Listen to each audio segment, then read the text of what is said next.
Marc, chapitre 9.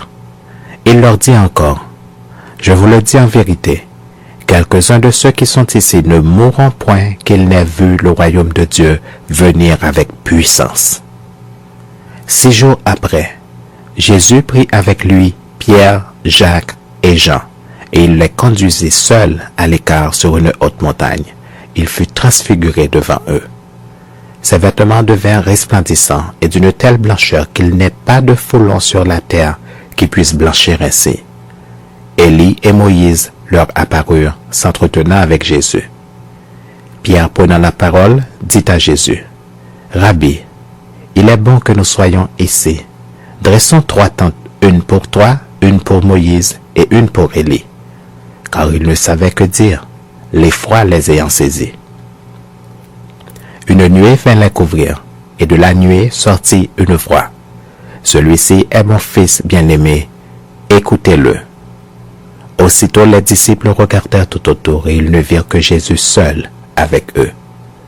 Comme ils descendaient de la montagne, Jésus leur recommanda de ne dire à personne ce qu'ils avaient vu, jusqu'à ce que le Fils de l'homme fût ressuscité des morts.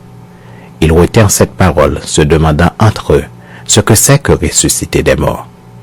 Les disciples lui firent cette question. « Pourquoi les scribes disent-ils qu'il faut qu'Élie vienne premièrement ?» Il leur répondit. « Élie viendra premièrement et rétablira toutes choses.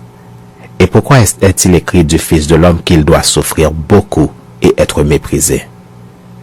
Mais je vous dis qu'Élie est venu et qu'ils l'ont traité comme ils ont voulu, selon qu'il est écrit de lui. » Lorsqu'ils furent arrivés près des disciples, ils virent autour d'eux une grande foule et des scribes qui discutaient avec lui.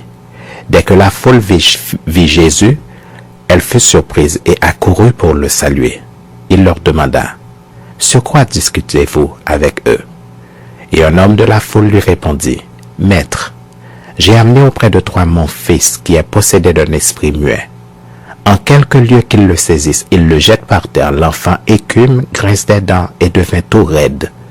J'ai prié tes disciples de chasser l'esprit, et ils n'ont pas pu. » Race incrédule, leur dit Jésus, jusqu'à quand serai-je avec vous? Jusqu'à quand vous supporterai-je? Amenez-le-moi. On le lui amena. Et aussitôt que l'enfant vit Jésus, l'esprit l'agita avec violence. Il tomba par terre et se roulait en écumant.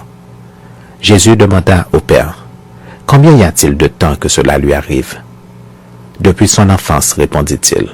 Et souvent l'esprit l'a jeté dans le feu et dans l'eau pour le faire périr. Mais si tu peux quelque chose, viens à notre secours, aie compassion de nous. » Jésus lui dit, « Si tu peux, tout est possible à celui qui croit. » Aussitôt le père de l'enfant s'écria, « Je crois, viens au secours de mon incrédulité. » Jésus, voyant accourir la foule, menaça l'esprit impur et lui dit, « Esprit muet et sourd, je te l'ordonne, sors de cet enfant et n'y rentre plus. » Et il sortit en poussant des cris et en l'agitant avec une grande violence. L'enfant devint comme mort, de sorte que plusieurs disaient qu'il était mort. Mais Jésus, l'ayant pris par la main, le fit lever et il se tint debout.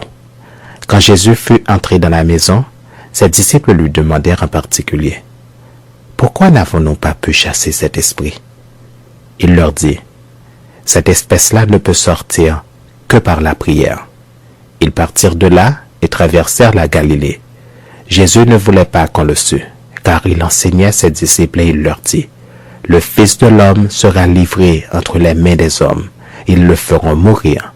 Et 3 jours après qu'il aura été mis à mort, il ressuscitera. » Mais les disciples ne comprenaient pas cette parole, et ils craignaient de l'interroger. Ils arrivèrent à Capernaüm. Lorsqu'il fut dans la maison, Jésus leur demanda, « De quoi discutiez-vous en chemin? » Mais ils gardèrent le silence, car en chemin, ils avaient discuté entre eux pour savoir qui était le plus grand.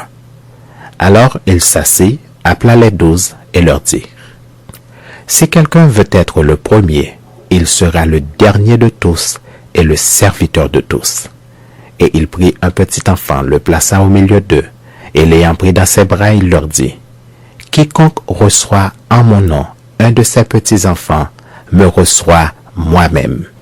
Et quiconque me reçoit reçoit non pas moi, mais celui qui m'a envoyé.